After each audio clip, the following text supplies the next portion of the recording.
Era mayo de 1947. Un hombre anciano, frágil pero todavía orgulloso, permanecía por última vez en lo alto de una colina en California.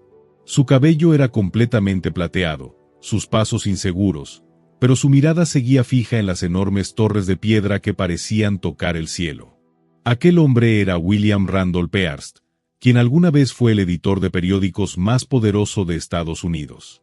Durante 28 años había construido ese lugar. Su reino personal, su obsesión, su obra inacabada. Cuando las puertas del automóvil se cerraron y la caravana comenzó a descender por la montaña, Hearst volvió la cabeza y observó el castillo al que había llamado la Cuesta Encantada, la Colina Encantada. Nunca regresaría. Para entender al hombre que levantó una fortaleza entre las nubes, hay que empezar por el niño que soñó con ella. William Randolph Hearst nació el 29 de abril de 1863 en San Francisco, California, justo cuando el lejano oeste se transformaba en una tierra de oportunidades y fortunas.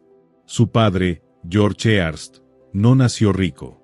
Fue minero, jugador y buscador incansable de oro, un hombre que persiguió la riqueza entre polvo y peligro. Mientras la mayoría de los buscadores solo encontraban frustración, George descubrió enormes yacimientos de plata y oro ocultos en Nevada y Dakota del Sur.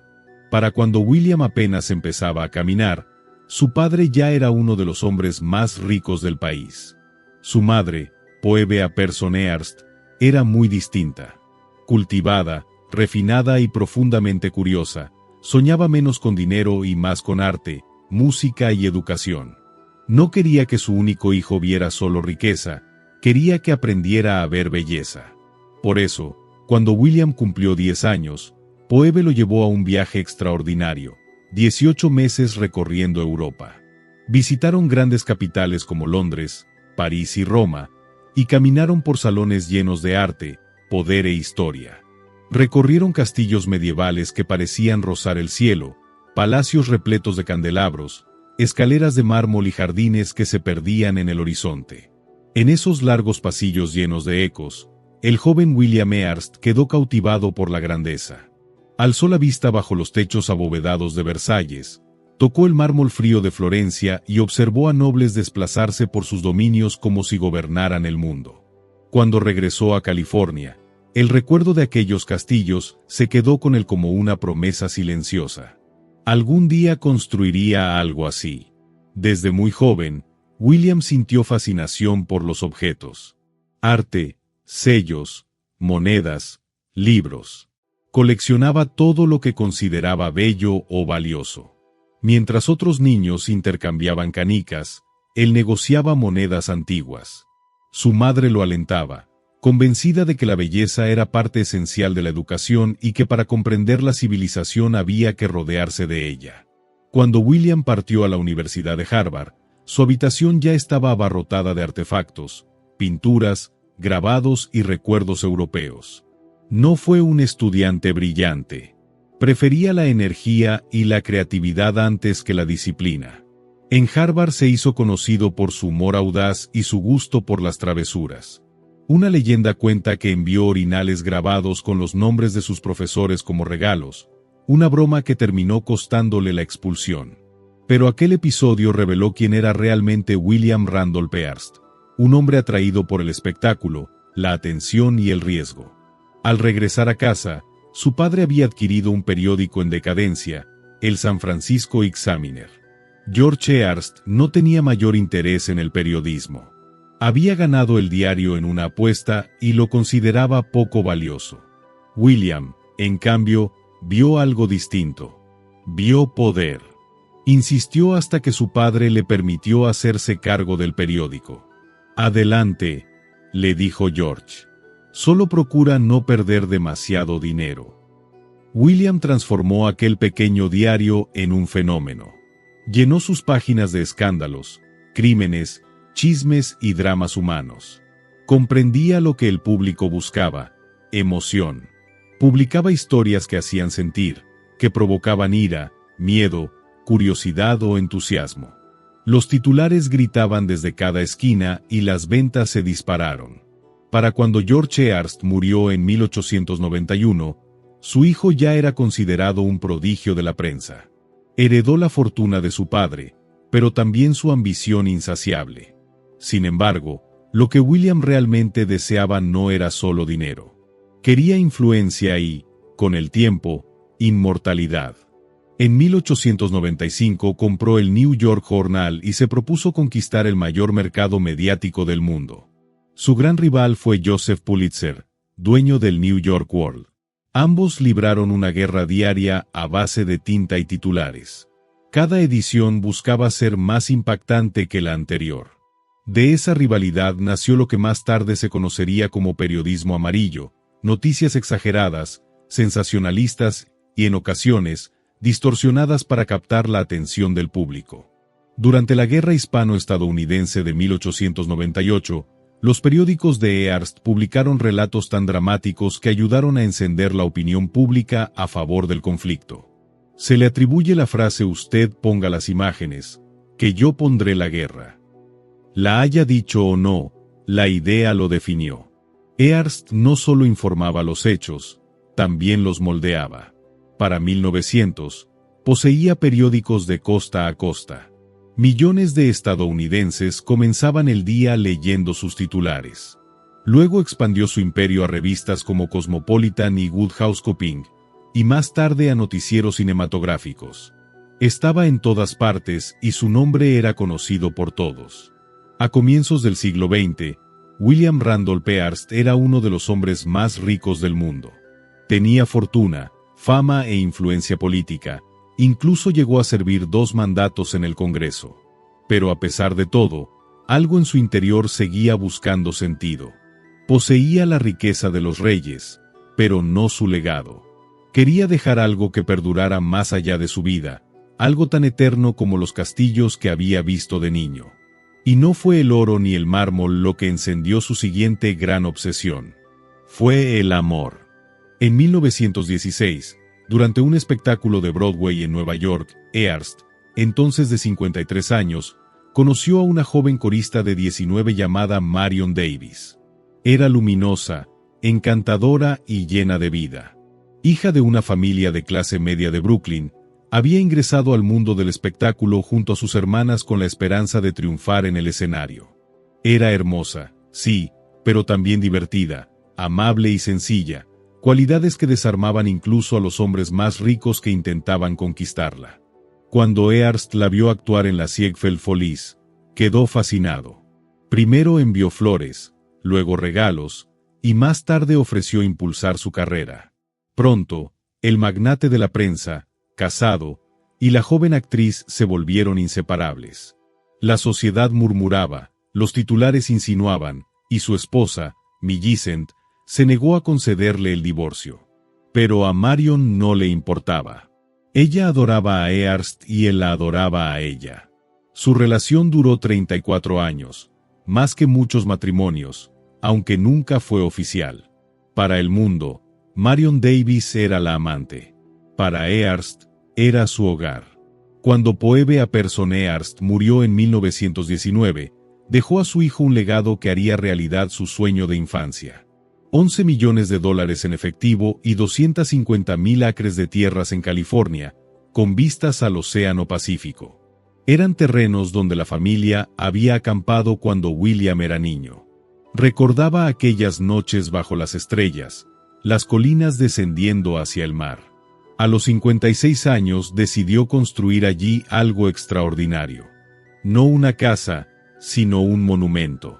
Escribió una carta a una arquitecta en quien confiaba, Julia Morgan, pidiéndole que diseñara algo pequeño en lo alto de la colina. Ese algo pequeño se convertiría en una de las residencias privadas más grandiosas jamás construidas en Estados Unidos. Su construcción duraría 28 años.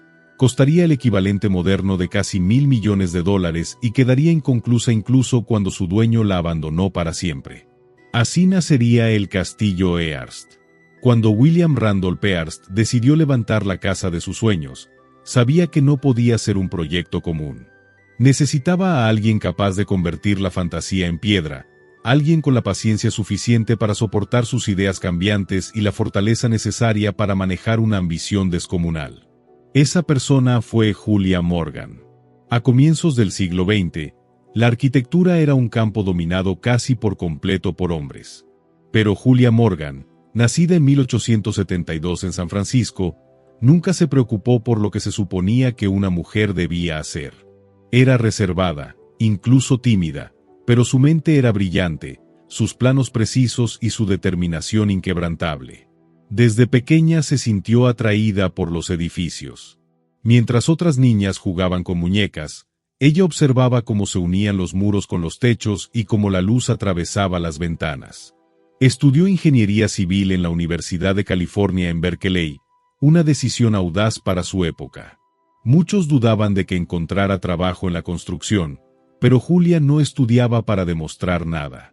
Estudiaba porque amaba construir.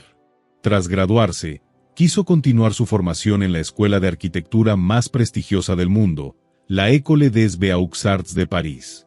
Sin embargo, cuando presentó su solicitud, la respuesta fue tajante. Las mujeres no eran aceptadas. Julia no se rindió.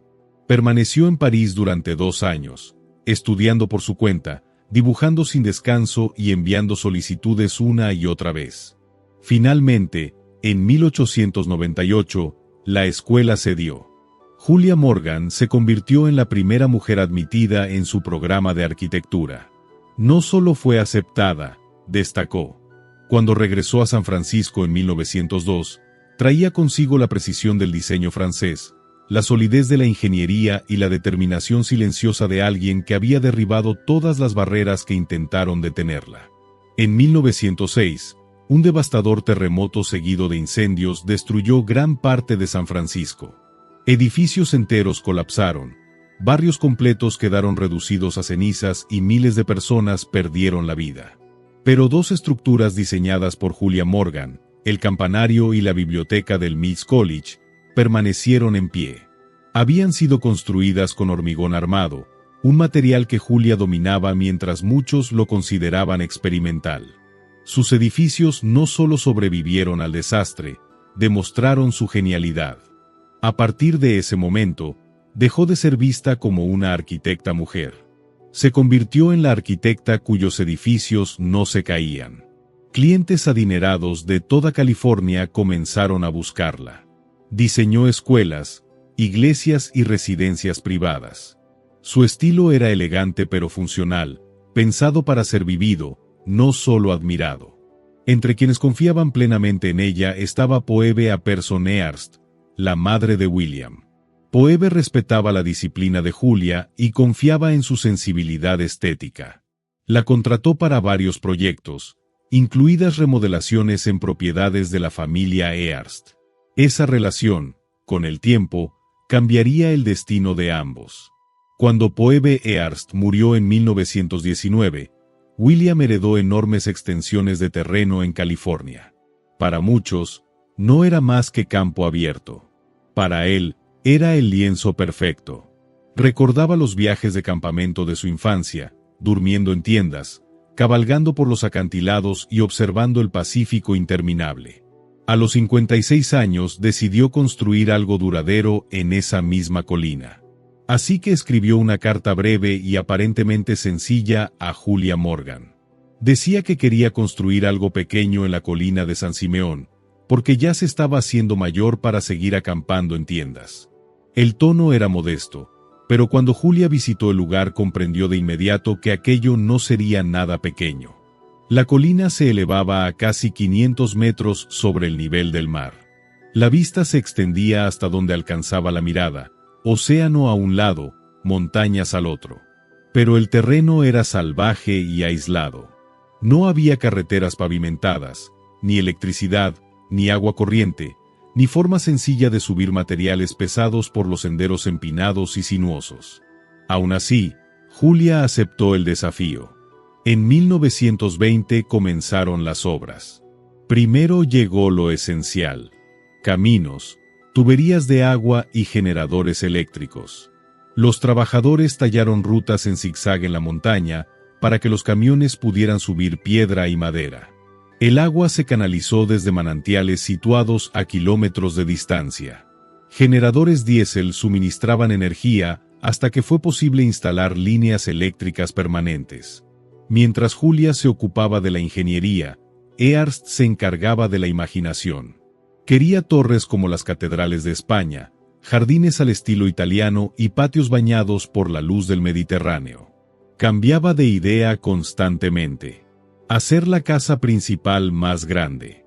Añadir más habitaciones para invitados. Construir una piscina, un zoológico, quizá también un cine. Julia nunca discutía.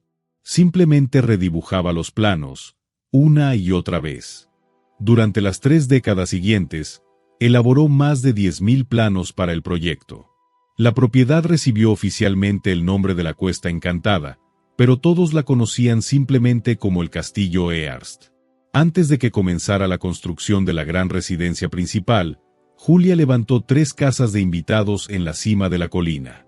Cada una parecía un pequeño palacio, con azulejos cuidadosamente colocados, detalles minuciosos y mobiliario antiguo importado desde Europa. Se llamaban Casa del Mar, Casa del Monte y Casa del Sol, orientadas estratégicamente para aprovechar la mejor luz y las vistas más impresionantes. En 1922, las casas estaban listas y Earst y Marion Davies se mudaron allí. Aún con la obra en pleno desarrollo, comenzaron a recibir invitados. Actores, escritores, políticos y amigos famosos de Los Ángeles llegaban cada fin de semana. La colina se llenaba de risas, música y el aroma del océano. Más abajo, cientos de trabajadores laboraban día y noche. Earst exigía perfección. Julia la hacía posible. Trajo canteros italianos, artesanos españoles especializados en azulejos y expertos de México y California. Poco a poco, el sueño tomaba forma. La residencia principal, conocida como Casa Grande, no se parecía a nada que se hubiera visto antes en Estados Unidos. Tenía 6 pisos de altura, construidos en hormigón armado, pero revestidos con piedra caliza y mármol para parecer una catedral renacentista. Sus torres gemelas se elevaban más de 50 metros hacia el cielo. En su interior habría más de 100 habitaciones, bibliotecas, salones, dormitorios, un teatro y galerías de arte. Cada detalle estaba inspirado en los palacios europeos que Earst había admirado de niño, pero adaptado a la vida moderna con electricidad, fontanería y teléfono. Cuando Earst visitaba la obra, solía llegar con nuevos tesoros desde sus almacenes. Techos completos, chimeneas de piedra y vitrales traídos de Italia o Francia aparecían de repente en la colina. Preguntaba si podían incorporarse al diseño, y Julia siempre encontraba la manera. Su equipo bromeaba diciendo que era mitad arquitecta y mitad maga. Un castillo no estaría completo sin una piscina, o en el caso de Earst, sin 2. La primera fue la piscina de Neptuno, construida al aire libre sobre una terraza con vistas al Pacífico. Brillaba rodeada de columnas de mármol y estatuas de estilo romano. El agua, siempre clara y climatizada, permitía nadar tanto de día como de noche. No era solo una piscina, era un escenario. Estrellas de Hollywood como Charlie Chaplin, Clark Gable y Jean Arlo nadaban allí mientras las cámaras captaban cada momento. Se convirtió en un símbolo absoluto de lujo. Dentro de Casa Grande, Julia creó algo todavía más impresionante. La piscina romana. Más pequeña y oculta bajo el edificio principal, pero de una belleza incomparable. Sus paredes y techos estaban cubiertos por más de 1 millón de diminutos mosaicos de vidrio en tonos azul profundo y dorado. Las luces bajo el agua hacían que todo brillara como si emanara desde el interior. Estatuas de dioses romanos flanqueaban el lugar, reflejándose en la superficie. No era tanto una piscina como un templo dedicado al agua. Hacia finales de la década de 1920, San Simeón se había convertido en un imán para los ricos y famosos. Políticos acudían en busca del favor de Earst. Actores iban por el glamour. Escritores por la historia. Marion Davies dominaba la vida social como una reina, organizando fiestas, cenas y proyecciones privadas en el cine del castillo. Aunque nunca fue su esposa, era tratada como la señora de la casa. Los invitados quedaban asombrados por todo. Las más de 100 habitaciones de casa grande, las colecciones de arte interminables, el zoológico privado con cebras, leones y canguros recorriendo las colinas. Pero detrás del lujo y las celebraciones, el proyecto nunca se detenía. Incluso después de 20 años, Earst seguía ampliándolo. Nuevas terrazas, nuevas fuentes, nuevos salones. No lo impulsaba la necesidad, sino la obsesión. Cada día perseguía el mismo sueño que había nacido cuando tenía 10 años. Construir algo eterno. Mientras los visitantes alababan la visión de Earst, muchos pasaban por alto la genialidad de Julia Morgan. Ella trabajaba sin descanso, equilibrando sus exigencias imposibles con su propio perfeccionismo. Coordinaba a cientos de trabajadores, resolvía problemas estructurales y rediseñaba espacios de un momento a otro. A veces Earst la llamaba a medianoche para hablar de una nueva idea. Julia escuchaba con calma y al amanecer los planos ya estaban modificados. Durante 28 años, nunca se quejó. En una ocasión dijo en voz baja que su trabajo era hacer posible el sueño de él. Y lo logró. Para mediados de los años 20, el castillo Earst ya no era solo una obra en construcción. Se había convertido en una leyenda viva, un mundo en la cima de una montaña donde el poder, el arte y la fama se encontraban bajo el sol de California. Desde kilómetros de distancia, los viajeros podían ver sus torres blancas sobresaliendo entre las nubes. Por la noche, las luces brillaban sobre el Pacífico como un faro de riqueza en una época obsesionada con los sueños. Para William Randolph Hearst, aquello era el paraíso. Para Marion Davies, era su hogar. Y para Hollywood, era la invitación más exclusiva de Estados Unidos, el camino hacia la colina encantada. Los visitantes llegaban a San Simeón con un aire de espectáculo desde el primer momento. Viajaban desde Los Ángeles en tren y luego continuaban en automóviles con chofer, recorriendo un camino sinuoso que atravesaba kilómetros de tierras del rancho. El trayecto en sí ya era parte de la experiencia. A lo largo del camino aparecía algo que nadie esperaba. Animales de todos los rincones del mundo. Cebras pastando junto al sendero, jirafas estirando el cuello para alcanzar las copas de los robles, canguros saltando entre la hierba y pavos reales cruzando el camino con sus plumas brillando al sol. No era una fantasía. Era el zoológico privado de Earst, el más grande del mundo en manos de un solo hombre. Había ordenado animales de África, Asia y Sudamérica. Llegaban en barcos a California y luego eran transportados en trenes y camiones hasta la colina. Cercas y campos los mantenían a salvo, pero se movían con suficiente libertad como para parecer salvajes. Para los invitados, era algo asombroso. Para Earst, era simplemente normal. El mismo hombre que coleccionaba castillos y obras de arte también coleccionaba leones y cebras. Para 1925, San Simeón se había convertido en la dirección más famosa de la costa oeste. Earst y Marion Davies recibían a cualquiera que tuviera importancia. Actores, políticos, escritores e incluso miembros de la realeza. Charlie Chaplin jugaba al tenis en las canchas del castillo. Clark Gable y Kerel Lombard nadaban en la piscina de Neptuno. Winston Churchill se hospedó allí durante una visita a Estados Unidos. Incluso presidentes acudieron a cenar a su mesa, esperando titulares favorables en los periódicos de Earst. Marion era la anfitriona perfecta. Tenía un encanto natural que hacía sentir cómodos a todos. Reía con facilidad, contaba historias divertidas y nunca se mostraba arrogante. Su calidez suavizaba el carácter rígido de Earst. Los invitados la adoraban, aunque ninguno olvidaba quién mandaba realmente en aquel castillo. Earst gobernaba San Simeón con la misma disciplina con la que dirigía sus redacciones. Cada detalle de la estancia estaba cuidadosamente planificado. Pronto, los visitantes aprendían que el castillo no era solo glamour. Funcionaba como una corte real. El desayuno se servía tarde, porque Earst se despertaba tarde.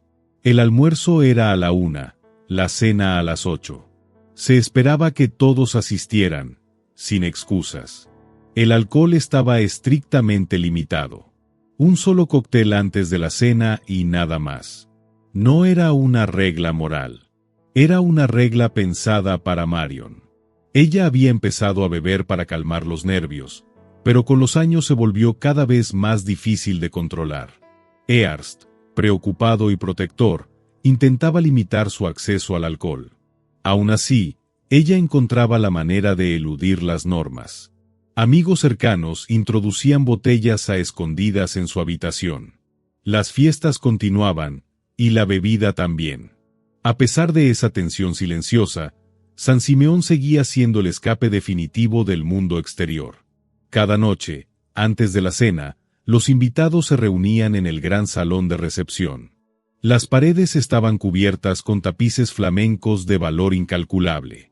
La luz dorada parpadeaba desde chimeneas talladas en piedra. Cuando se abrían las grandes puertas dobles del comedor, todos contenían el aliento. El refectorio, inspirado en un monasterio medieval, medía casi 30 metros de largo y tenía una mesa central con espacio para 40 comensales.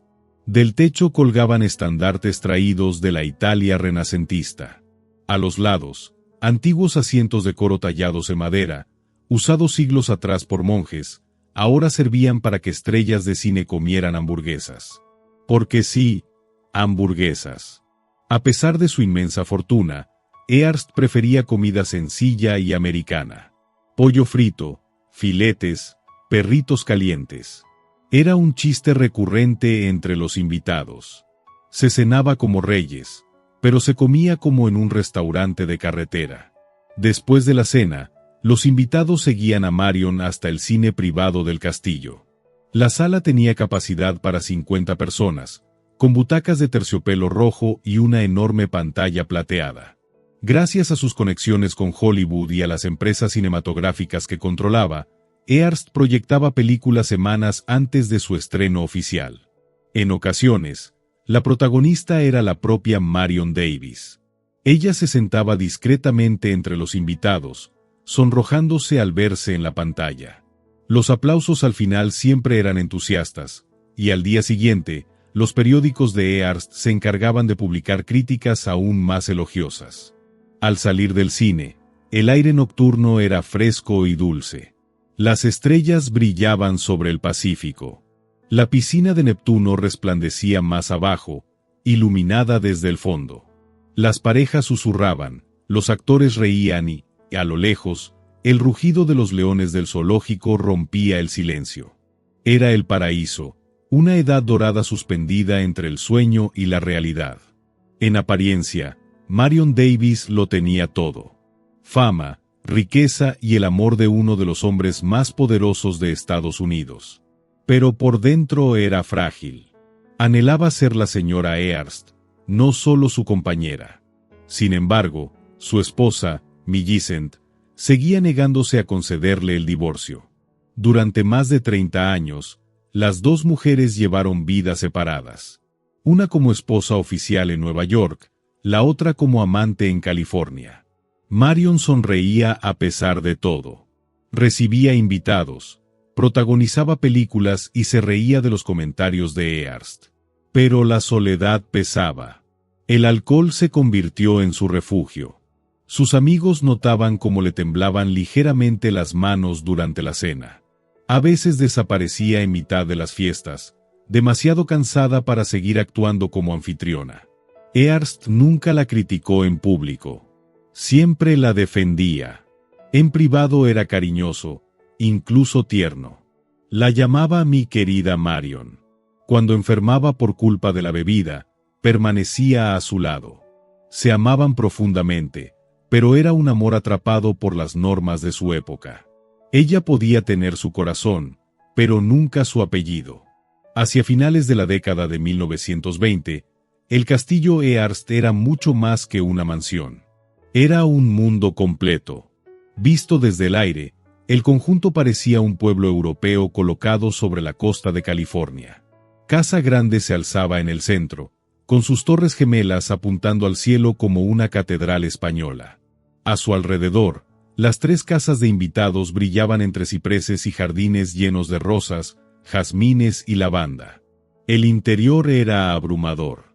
Casa Grande contaba con más de 100 habitaciones, y las casas de invitados añadían muchas más.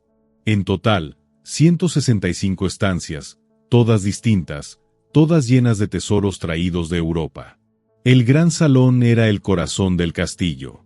Sus enormes puertas talladas daban paso a un espacio iluminado por techos dorados que habían pertenecido a un palacio italiano del siglo XVI. Los tapices flamencos representaban batallas y cacerías antiguas, con hilos de oro y plata que aún brillaban tras siglos de historia. La sala de billar ofrecía una atmósfera diferente, más oscura y misteriosa.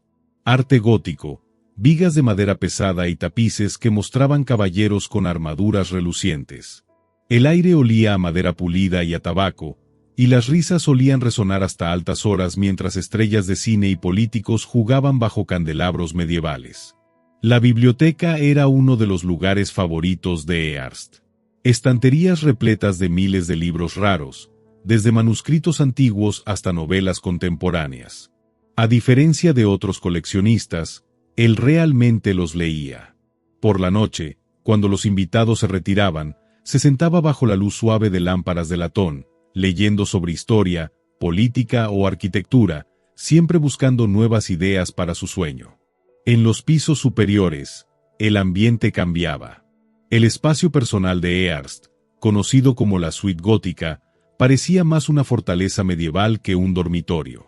Paneles de madera oscura cubrían las paredes, el techo estaba decorado con vigas talladas y pan de oro, y los vitrales teñían la luz de tonos azules y rojos.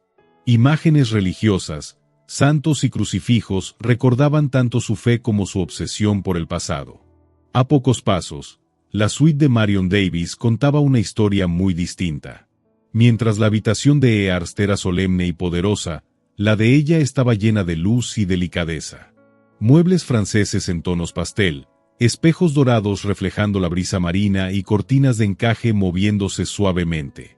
Su baño brillaba con mármol blanco, grifería dorada y frascos de perfume de cristal alineados con cuidado. Sus armarios, más grandes que muchos apartamentos, guardaban vestidos elegantes, batas de seda y abrigos de piel traídos de París. A pesar de todo el lujo, aquel espacio transmitía comodidad. Era donde Marion podía relajarse y ser ella misma, lejos de los reporteros, lejos del escándalo y lejos del peso de ser la pareja del hombre más influyente del país. Aunque Earst y Marion se adoraban, mantenían dormitorios separados. Para muchos resultaba extraño, pero para ellos era una forma de respeto, un delicado equilibrio entre amor y decoro. En público, Earst seguía considerándose un hombre casado con Millicent Earst, que vivía en Nueva York. Pero en la colina de San Simeón, era Marion quien reinaba a su lado, la verdadera señora del castillo. Y dentro de aquellas 165 habitaciones, cada muro contaba una historia de poder, belleza, contradicción y de un sueño imposible que parecía crecer con cada día que pasaba. Todo en San Simeón estaba diseñado para impresionar, pero también para entretener. Había canchas de tenis, un cine privado, senderos para cabalgar y jardines interminables llenos de flores traídas de todo el mundo. Criados y empleados vivían en zonas ocultas bajo la colina, trabajando sin descanso para mantener la ilusión de un lujo sin esfuerzo. Y estaba la piscina de Neptuno, donde las estrellas nadaban bajo la mirada de estatuas romanas. Con el tiempo, se convirtió en uno de los lugares más fotografiados del país, un símbolo absoluto del glamour californiano. Durante el día, los invitados descansaban en trajes de baño junto a columnas de mármol. Por la noche, las fiestas se extendían desde el castillo hasta la terraza, con la piscina brillando en tonos dorados. Las risas se mezclaban con la brisa del océano. Para quienes lo visitaban, aquello era el cielo. Para Earst, era la prueba definitiva de que su sueño se había hecho realidad. Pero incluso los sueños más brillantes proyectan sombras. Mantener el castillo Earst requería cientos de trabajadores y millones de dólares cada año. Aún así, Earst no se detenía. Seguía comprando arte. Techos completos de catedrales españolas, tapices de castillos flamencos, chimeneas de mansiones francesas. Llenó almacenes en Nueva York y San Francisco con antigüedades que ni siquiera llegaba a desembalar. Para él, coleccionar no era solo un pasatiempo. Era una adicción, una forma de llenar un vacío que ni la fama ni el amor lograban borrar. Cuando la Gran Depresión golpeó en 1929, Hearst continuó gastando. Sus periódicos comenzaron a sufrir. Sus inversiones flaquearon, pero la construcción siguió. Estaba convencido de que podía gastar más rápido que la crisis. Se equivocó. A mediados de la década de 1930, las grietas comenzaron a hacerse visibles, no solo en sus finanzas, sino en su vida. Su imperio se desmoronaba bajo una montaña de deudas. Su influencia política se debilitaba. Su salud empeoraba. Las fiestas interminables en San Simeón se volvieron más pequeñas y silenciosas. El alcohol empezó a dominar aún más la vida de Marion. Los invitados que antes llegaban cada fin de semana comenzaron a desaparecer. En 1937, el sueño terminó con un solo telegrama. Detengan todo el trabajo en San Simeón inmediatamente. Tras 28 años de construcción, Hearst ya no podía permitirse continuar. Los obreros regresaron a sus hogares. Los planos de Julia Morgan se enrollaron y guardaron. El sonido de martillos y sierras se apagó en la colina. El castillo quedó en silencio, incompleto, como un sueño interrumpido. Durante casi 3 décadas, William Randolph Hearst había vivido como un rey en lo alto de una montaña. Pero incluso los reyes se enfrentan su caída. La Gran Depresión no perdonó ni siquiera a los hombres más ricos. Bancos cerrados, mercados colapsados y fortunas que parecían eternas se desvanecieron de la noche a la mañana. El imperio de Hearst, construido a base de titulares y ambición, comenzó a derrumbarse lentamente. Un periódico, un préstamo, una factura a la vez. En su apogeo, poseía más de 28 periódicos, 13 revistas, 8 emisoras de radio, 2 compañías cinematográficas y enormes extensiones de tierra. Era uno de los hombres más poderosos del mundo. Pero el poder tiene un precio. Solo mantener el castillo costaba millones cada año. Cientos de empleados, jardineros, cocineros, electricistas y cuidadores mantenían la propiedad en funcionamiento. Barcos seguían trayendo arte y mobiliario desde Europa. Incluso cuando el país sufría, Hearst continuaba comprando. Para 1935, sus deudas superaban los $100 millones, una cifra impensable para la época. Los acreedores comenzaron a inquietarse. Su empresa editorial, antes imparable, empezó a colapsar bajo el peso de los préstamos y la caída de ingresos. Por primera vez, William Randolph Hearst dejó de tener el control. En 1937, los bancos intervinieron. Tomaron el control de la corporación Hearst y colocaron sus propiedades, colecciones de arte y periódicos bajo estricta supervisión. Él conservó el título de presidente, pero el poder real pasó a manos de los administradores financieros. Fue un golpe humillante. El hombre que dictaba los titulares del país ahora debía pedir permiso para gastar su propio dinero. Para reducir gastos, no tuvo más opción que detener definitivamente la construcción en San Simeón. Por primera vez en 28 años, la colina quedó en silencio. El castillo que había vibrado con risas, música y celebraciones se volvió inquietantemente vacío. Hearst se retiró a una propiedad en Los Ángeles. La Cuesta Encantada quedó atrás, como un monumento a la gloria perdida. En medio de todo, hubo una persona que nunca lo abandonó. Marion Davies. Cuando los bancos congelaron las cuentas de Hearst, ella le ofreció en silencio sus propios ahorros. Durante años, él la había colmado de regalos, joyas, casas y contratos cinematográficos. Pero Marion también había sido prudente. Invirtió, ahorró y construyó su propia fortuna gracias a su carrera. Sin dudarlo, le entregó cerca de $1 millón para ayudarlo a pagar deudas y mantener sus periódicos con vida. Era una suma enorme, capaz de comprar barrios enteros en Los Ángeles en aquel entonces. Ella no lo pensó 2 veces. Él me dio todo, dijo. Ahora me toca a mí. No era solo una estrella ni una amante. Era su compañera, su apoyo. Juntos atravesaron la tormenta. Aún con dificultades financieras, Earst se negó a vender San Simeón. Seguía siendo su mayor tesoro, su sueño hecho piedra. Pero el silencio se volvió cada vez más pesado. La colina, antes llena de actividad, quedó atendida solo por un pequeño grupo de cuidadores. Los jardines crecieron sin control. Las fuentes apenas murmuraban. Los grandes salones se cubrieron de polvo. Los animales del zoológico privado fueron enviados a parques públicos y reservas. Las risas de las estrellas de cine fueron reemplazadas por el viento recorriendo pasillos vacíos. Para Earst, el castillo siempre había simbolizado el control, su capacidad para moldear el mundo a su antojo. Verlo vacío se convirtió en un recordatorio diario de que nada, ni siquiera el mármol ni el dinero, es eterno. Como si la ruina financiera no fuera suficiente, pronto enfrentó otro golpe, uno que atacó directamente su orgullo. En 1941, un joven cineasta llamado Orson Welles estrenó una película titulada Ciudadano Kane. Narraba la historia de un poderoso magnate de la prensa, Charles Foster Kane, cuya ambición y soledad lo conducían a la destrucción. Aunque la historia era ficticia, todos entendieron de quién hablaba realmente. Era una versión apenas disimulada de William Randolph Hearst. La mansión de Kane, Xanadu, recordaba de forma evidente al castillo Hearst. La relación entre Kane y una joven cantante reflejaba la de Hearst con Marion Davies. Welles había tomado elementos directos de su vida y los había convertido en tragedia. Cuando Hearst se enteró, estalló de furia. Usó toda su influencia para intentar detener la película. Prohibió cualquier mención de ella en sus periódicos. Ordenó a sus editores atacar a Welles, acusándolo de simpatías comunistas.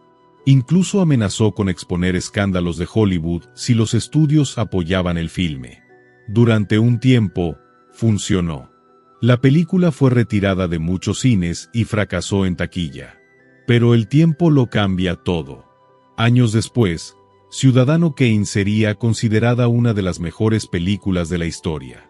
Hearst quedaría en la memoria como el hombre que intentó silenciarla. Para Marion Davies, en cambio, fue profundamente doloroso. Muchos creyeron que ella era la mujer torpe y sin talento retratada en la película, cuando en realidad era generosa, ingeniosa y mucho más talentosa de lo que se le reconoció. En una ocasión dijo en voz baja que no podía odiar a Orson Welles, porque simplemente no la conocía. Después de aquel episodio, Hearst se fue alejando de la vida pública. Su salud se deterioró y su fortuna nunca se recuperó por completo. Pasó la mayor parte de sus últimos años con Marion en una mansión de Beverly Hills, rodeado de recuerdos del pasado. Fotografías del castillo, objetos traídos de Europa y regalos de viejos amigos llenaban las habitaciones. Aunque su imperio era menor, su mente seguía activa. Continuaba leyendo pruebas de sus periódicos, marcándolas con tinta roja y enviando comentarios a los editores. A veces sonreía y decía que aún aparecía en las noticias, aunque no siempre como le habría gustado. Incluso cuando su cuerpo se debilitaba, su orgullo permanecía intacto. Se negó a regresar a San Simeón, alegando que el viaje era demasiado largo. En su lugar, pedía que le enviaran fotografías del castillo con regularidad. Pasaba horas mirándolas en silencio. Tal vez, en su mente, aún recorría aquellos pasillos. El niño que había soñado con castillos, seguía viviendo dentro de uno. En el verano de 1947, tras años de salud frágil y problemas cardíacos, William Randolph Hearst finalmente cedió ante el paso del tiempo. Tenía 88 años, y por primera vez en su larga e inquieta vida, el hombre que había dominado imperios de tinta y mármol ya no pudo luchar contra lo inevitable. La noticia de su muerte se propagó por todo el país en cuestión de horas, impresa irónicamente en los mismos periódicos que él había gobernado con mano firme durante décadas. Las portadas que antes proclamaban sus triunfos ahora anunciaban su final. Algunos editoriales lo describieron como un visionario que transformó el periodismo moderno. Otros lo calificaron de tirano, acusándolo de utilizar la prensa para convertir la verdad en poder. Pero incluso sus críticos más duros coincidieron en algo. William Randolph Hearst había cambiado para siempre la forma en que se entendían las noticias. En Nueva York, los titulares hablaron del fin de una era. En California, las palabras fueron más simples y más duras. Hearst ha muerto. Su castillo queda solo. En San Simeón, los cuidadores bajaron las banderas a media asta. Los trabajadores se detuvieron en silencio mientras el viento del Pacífico recorría los cipreses. El castillo, su colina encantada, pareció quedar envuelto en una quietud solemne, como si incluso la piedra rindiera homenaje al hombre que la había soñado. La luz del sol se deslizaba sobre las terrazas, tocando estatuas y fuentes de mármol. El murmullo del océano ascendía suavemente desde abajo. La casa que una vez vibró con risas, música y conversaciones de estrellas de cine ahora permanecía inmóvil. Un monumento que lloraba a su creador. Marion Davies quedó devastada. El hombre que había sido su mundo durante más de 30 años ya no estaba. Aunque había vivido rodeada de lujo, lo único que sentía era vacío. Vendió discretamente algunas de sus joyas, diamantes y perlas que Hearst le había regalado, para ayudar a cubrir los gastos del funeral y resolver asuntos pendientes del patrimonio. Rechazó cualquier ayuda económica de la familia Hearst. Ella no lo había amado por su fortuna, sino por el hombre detrás del poder, el que le leía por las noches, el que le pedía su opinión antes de un estreno, el que la llamaba mi querida Marion cuando nadie más escuchaba. Los periodistas la siguieron a todas partes, lanzándole preguntas crueles sobre arrepentimientos y escándalos. Las cámaras no dejaban de disparar. Cuando alguien le preguntó si alguna vez había deseado vivir su vida de otra manera, Marion respondió con la única verdad que tenía. Su voz tembló, pero sus palabras fueron firmes. Lo haría todo otra vez. Cada instante. Con esa frase cerró la historia de un amor que desafió las normas, sobrevivió al escándalo y resistió incluso la pérdida de la fortuna. Tras el funeral, conservó una pequeña fotografía de Hearst junto a su cama. No mostraba al magnate poderoso ni al hombre de trajes elegantes, sino a una versión más suave, sonriendo bajo el sol de California. Nunca volvió a casarse. Durante el resto de su vida llevó su recuerdo en silencio, como un secreto que no necesitaba explicación. Y muy por encima del Pacífico, el castillo que él había construido seguía allí. Silencioso, dorado, inmóvil, como si, de algún modo, aún lo estuviera esperando. Después de la muerte de William Randolph Hearst, el castillo permaneció en manos de la familia Hearst. Majestuoso, intacto, pero vacío. Nadie volvió a vivir allí de verdad. Era demasiado grande, demasiado imponente y demasiado inseparable del hombre que lo había imaginado. Sin la voz de Hearst resonando en los salones ni la risa de Marion llenando las habitaciones, San Simeón quedó suspendido en el tiempo, un reino sin rey ni reina. Durante años, la propiedad observó el océano en silencio. Sus torres atravesaban la niebla, los jardines recuperaban lentamente su naturaleza salvaje. Las fuentes se secaron, el agua de las piscinas se enfrió y las casas de invitados se convirtieron en recuerdos de una era perdida. Los cuidadores mantenían las luces encendidas, pulían suelos de mármol que ya no escuchaban pasos y limpiaban tapices que antes brillaban a la luz de las velas. Finalmente, en 1958, la familia Hearst tomó una decisión que cambiaría el destino de la colina encantada para siempre. Donaron el castillo, junto con su arte, su mobiliario y las tierras circundantes, al estado de California. Lo que había comenzado como un sueño privado se transformó en un tesoro público. Hoy, el castillo se conserva como museo y recibe a millones de visitantes cada año. Personas de todo el mundo recorren el mismo camino sinuoso por el rancho que antes transitaban los invitados en limusinas. Caminan por las terrazas, admiran las columnas romanas y contemplan el brillo de la piscina de Neptuno. En el interior, los guías conducen a los visitantes por los salones de mármol y las habitaciones bañadas de luz, contando historias sobre la arquitectura revolucionaria de Julia Morgan, el encanto de Marion Davies y la ambición imparable de Hearst. Relatan cómo cada techo, Cada estatua y cada azulejo fue elegido uno a uno. La prueba de un hombre que nunca soñó a medias. Aún se pueden recorrer los senderos donde alguna vez caminaron cebras libremente. Detenerse junto a las chimeneas donde se reunieron las figuras más famosas de Hollywood. O mirar hacia el horizonte azul infinito del Pacífico, el mismo océano que Earst solía llamar su patio delantero. Pero más allá de la belleza y el glamour, hay algo más que se percibe al recorrer esos salones.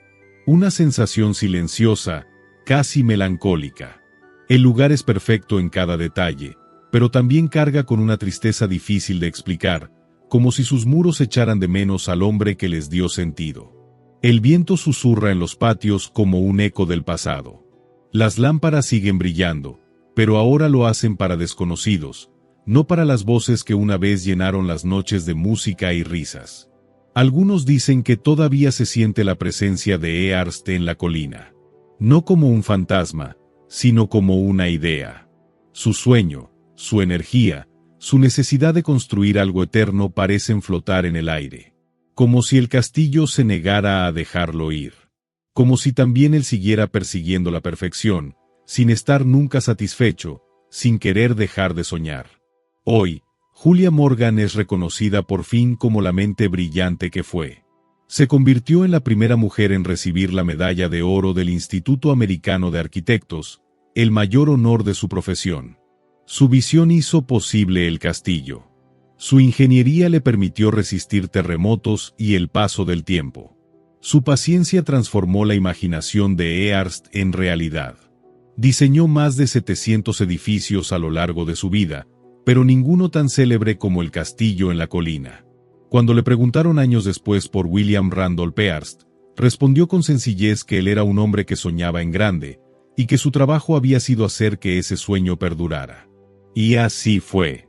Casi un siglo después, el castillo Hearst sigue alzándose sobre el Pacífico, un monumento resplandeciente al poder, al arte y al deseo humano de dejar algo eterno. Un sueño tallado en piedra. Desde la terraza, hoy se puede ver el mismo paisaje que Hearst contempló tantas veces. Colinas ondulantes perdiéndose en el mar azul, olas rompiendo suavemente contra los acantilados. Es fácil imaginarlo allí.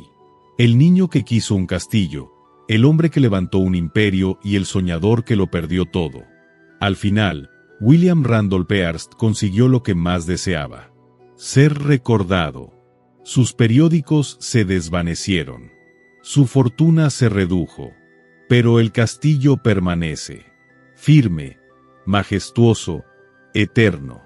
Susurra su historia entre salones de mármol y piscinas cubiertas de mosaicos. El poder se desvanece. La riqueza desaparece. Pero los sueños, cuando se construyen en piedra, pueden durar para siempre.